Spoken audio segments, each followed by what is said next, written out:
Il est sorti de la maison, sac au dos, pour se rendre à l'école. Il n'en reviendra jamais.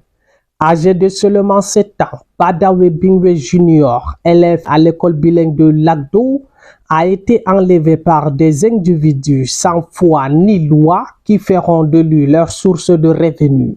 Selon les premiers éléments de l'enquête, l'enfant aurait été contraint d'ingérer un jus contenant une forte dose de somnifères, largement au-delà du seuil de survie.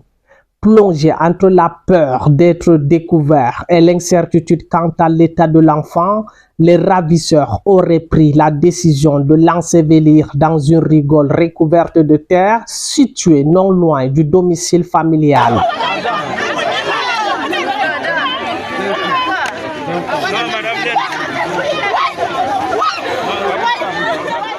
Le 13 janvier 2026, lors de la reconstitution des faits, le service d'hygiène procède à l'exhumation du corps en présence du substitut du procureur. La scène se déroule sous le regard anéanti des parents et d'un public venu constater l'horreur du crime. L'enfant aurait été enterré vivant, son sac de colle retrouvé à ses côtés.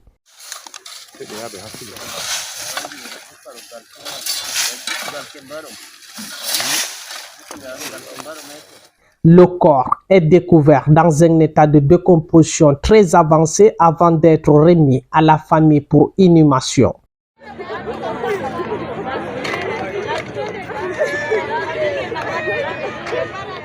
Parallèlement, les parents vivaient un véritable calvaire. Harcèlement répété, menaces de mort, chantage. Le père de la victime sera contraint de réunir la somme de 7 millions de francs CFA, exigée par les présumés criminels, alors même que ces derniers avaient déjà conscience que l'enfant n'était plus en vie. Les investigations menées par la police judiciaire en collaboration avec le poste de sécurité publique de Lagdo permettront de démanteler le gang. 5 suspects sont interpellés, dont 2 dans la ville de Maroua et 3 à Lagdo. L'enquête se poursuit afin d'établir toutes les responsabilités et de situer l'ensemble des complicités. Au-delà de ce drame, c'est toute une communauté qui reste sous le choc. Un crime d'une extrême gravité qui relance la question de la protection des enfants et de la vigilance collective face aux dérives criminelles les plus atroces.